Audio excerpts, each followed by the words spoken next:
Today we're in the studio with Brando, the D110, and we're going to talk about price discrepancy. I'm asked this question so often, Paul, why is there such a huge price difference? Why am I looking at a D90 and they're anywhere from $40,000 to $300,000? Or why is a D110 anywhere from, let's say, $55,000 to $300,000? Well, that's what I'm going to answer today.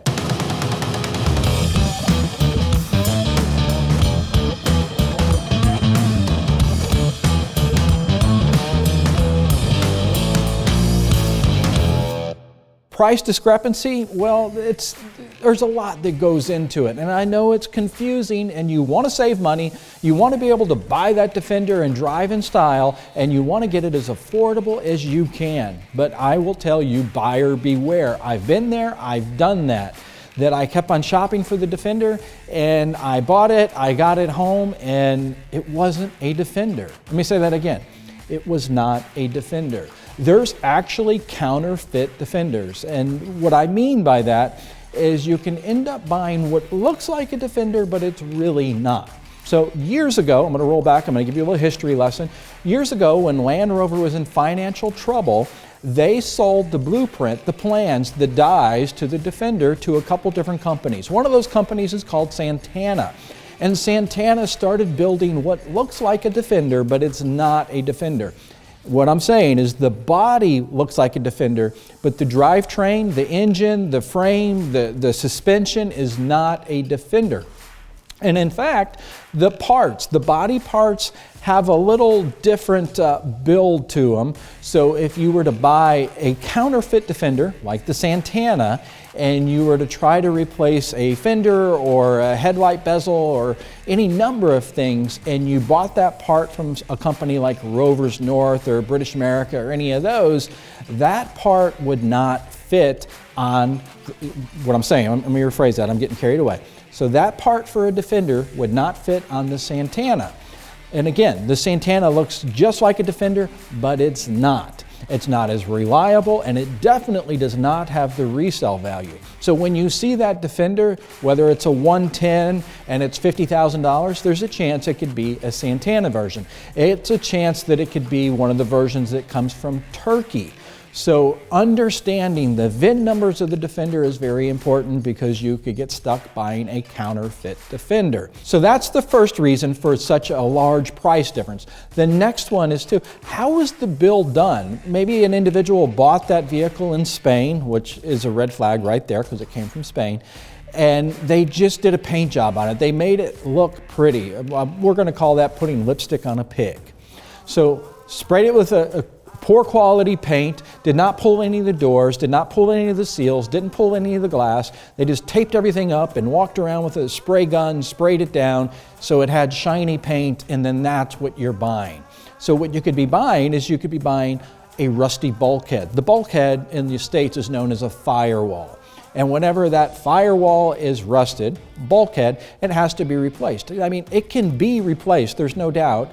I'm not going to say it's an easy process because it's not. It can be costly. But that's the beauty of a Defender. All the parts can be replaced. So you buy a Defender, it's rusted out with a rusted bulkhead, but the paint looks good.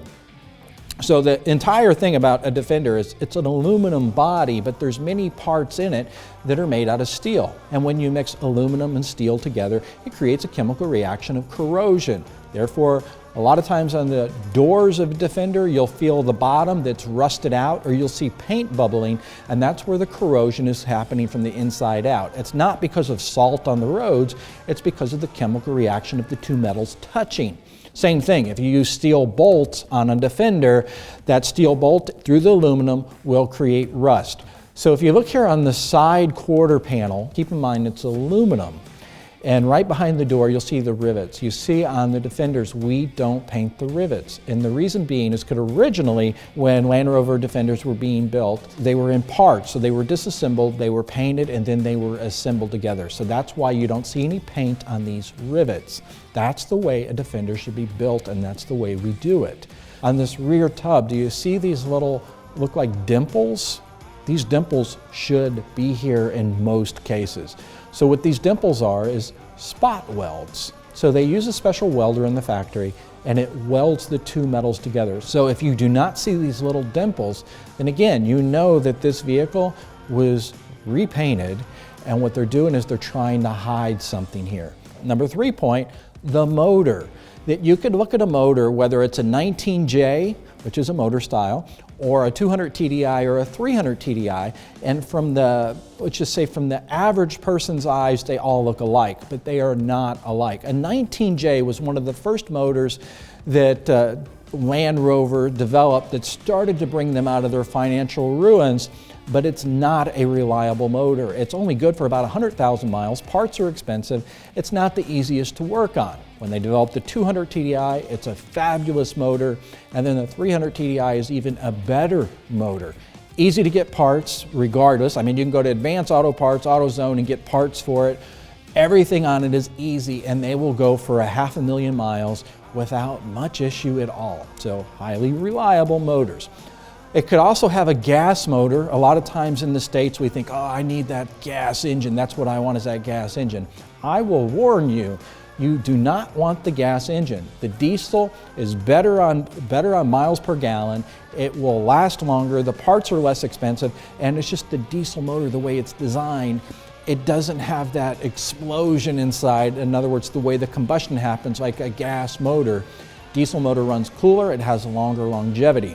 So now you start to see why the price discrepancy. It could be rust, it could be a counterfeit, it could be the wrong motor.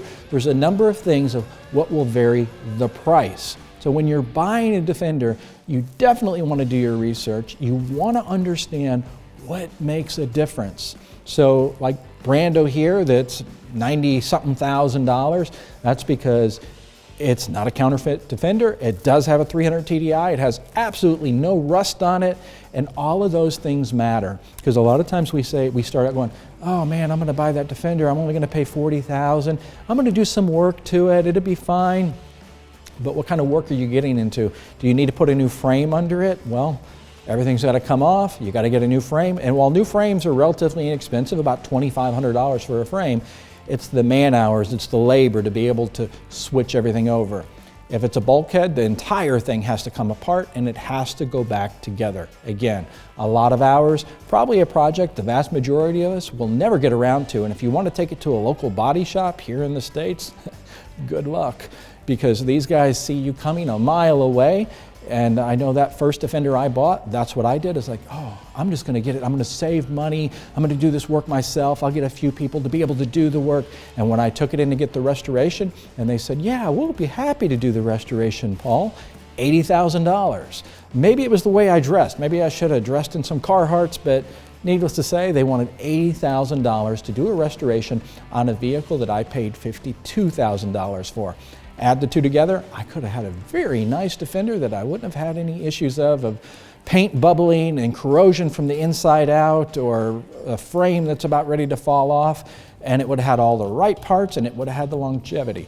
So don't try to cheap your way to a Defender, and do your research. Now it's time for my shameless plug, and if you're interested in a Land Rover Defender, whether it's a D90 hardtop, D90 soft top, a D110, a D110 double cab, whatever or a D130, just reach out to me. Again, this is a hobby for me. This is not a full-time job. It's just something I'm passionate about and I love, and I can build a Defender for you to your exact specification. So check it out, Helderburg.com.